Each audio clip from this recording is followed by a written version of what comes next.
everybody. It's a pleasure to be with you today.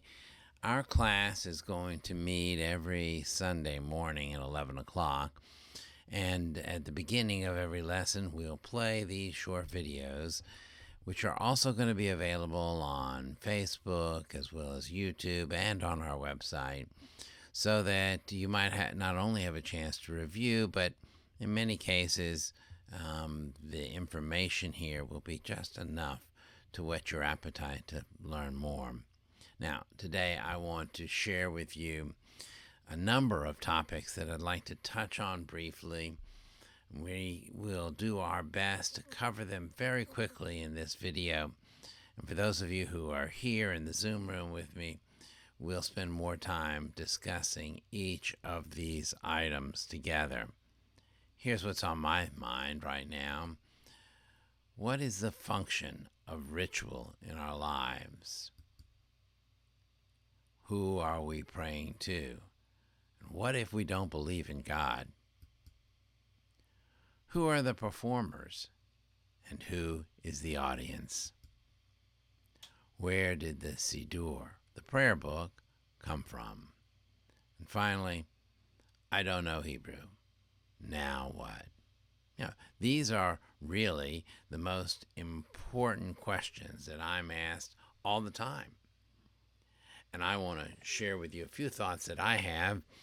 We can discuss them at length in the Zoom room. First, what is the function of ritual? How does it operate in our lives? And let me explain. The reason I bring this up is that our Jewish prayer is highly ritualized. There is an order, there is a form, there is a time of the day. Those of you who have been with me in our recent Talmud class, we've been talking about the time of day. There is also a place in our Jewish tradition for spontaneous prayer, for sure. We're allowed to pray anywhere, and we can pray and open our hearts up at any time. But the kind of prayer I'm talking about, the kind of Jewish prayer that I want to cover in these explorations, these Sunday morning explorations, is the kind of prayer that happens each and every day, 3 times a day exactly. And how does that prayer operate in our lives? I think ritual gives us a number of things. It is a kind of way of organizing a day, for example. We have certain rituals that we do every day, getting up, getting ourselves ready to go to work, getting ourselves ready for our day. Certain things that we have in mind that we do because they're comforting and they have a function and they have a way of easing us into our day. And Jewish prayer is that same way. When we stop to pray and open the prayer book and do it regularly, then we begin to understand that ritual gives us a kind of comfortable place to be in our lives.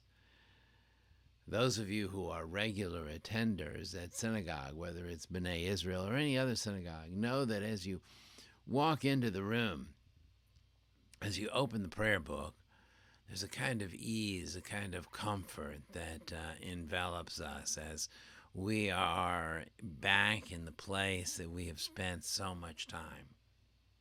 Now, that comes by allowing ritual to be a part of our lives, allowing ritual to be there week in and week out, and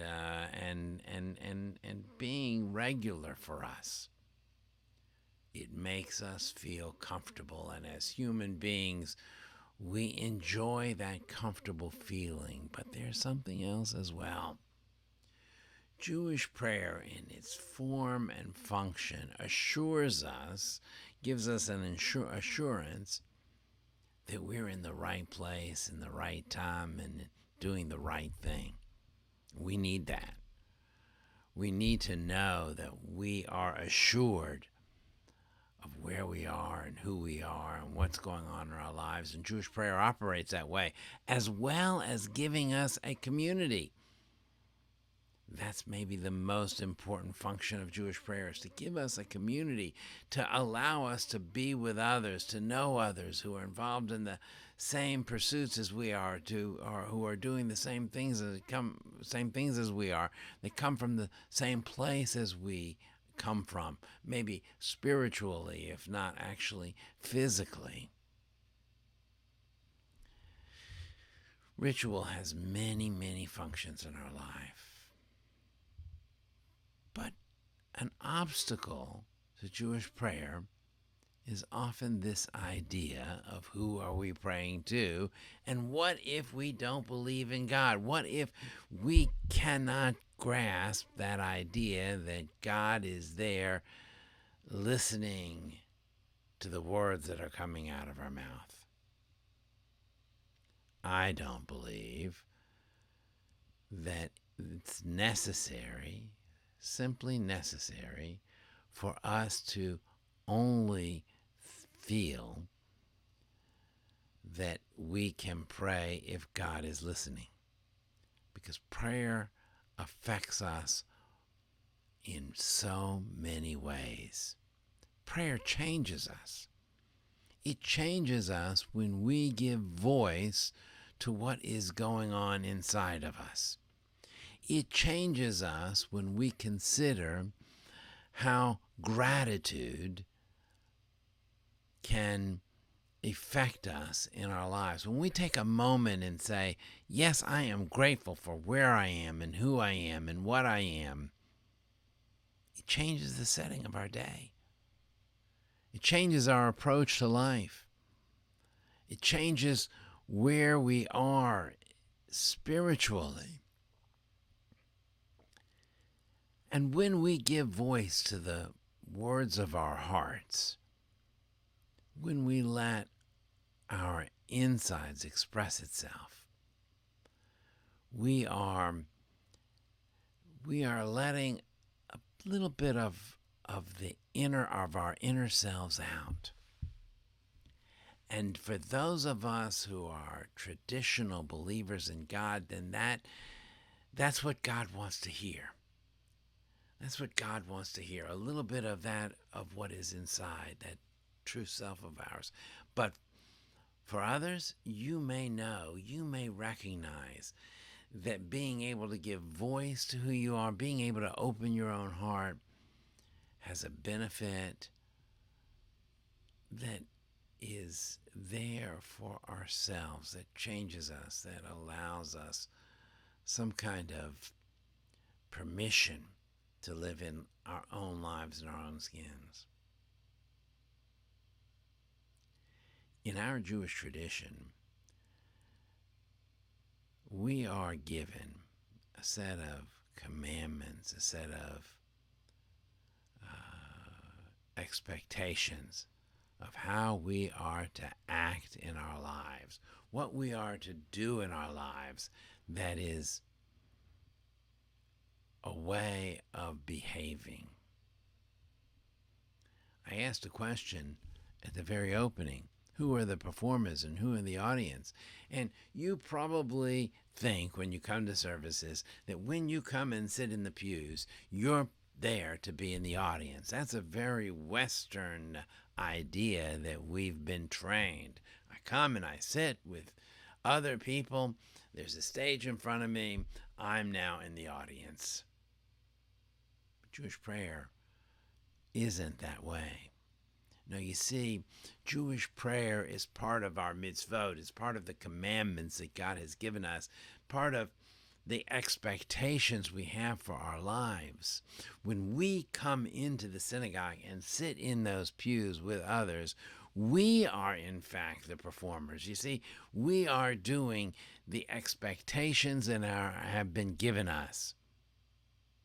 What about those people who are on the bima, those people who are on the stage? Aren't they performers? No, my friends, they are not performers. Think of them as conductors. Their role is to conduct, to lead us, the performers, in where we are in the ritual prayer book, where we are, to give us the tunes that are that are meant to open our hearts, to help us know where we find ourselves so that the words can open up who we are. And in a future class, in the next class really, I hope that we'll talk about why it is we have a fixed liturgy. What does liturgy do for us? And that brings me up to the topic of the prayer book, of the Siddur. Where does the Siddur come from? That's a large topic and one that we may talk about at length at another time. But what you need to know for now is that the Siddur is a multi-layered document. It's a multi-layered piece of poetry that has been built over decades, over centuries, over millennia. It is the expression of generations who wanted to find ways to to be able to open their hearts and say something about where they are in their lives and who they are in their lives and what we have been given and what we have lost. Because the prayer book is so multi-layered, because the prayer book is such a complicated document, in this class we will be examining different pieces, different pages, different prayers, different rituals within the prayer service, examining each one closely to see what message it has for us.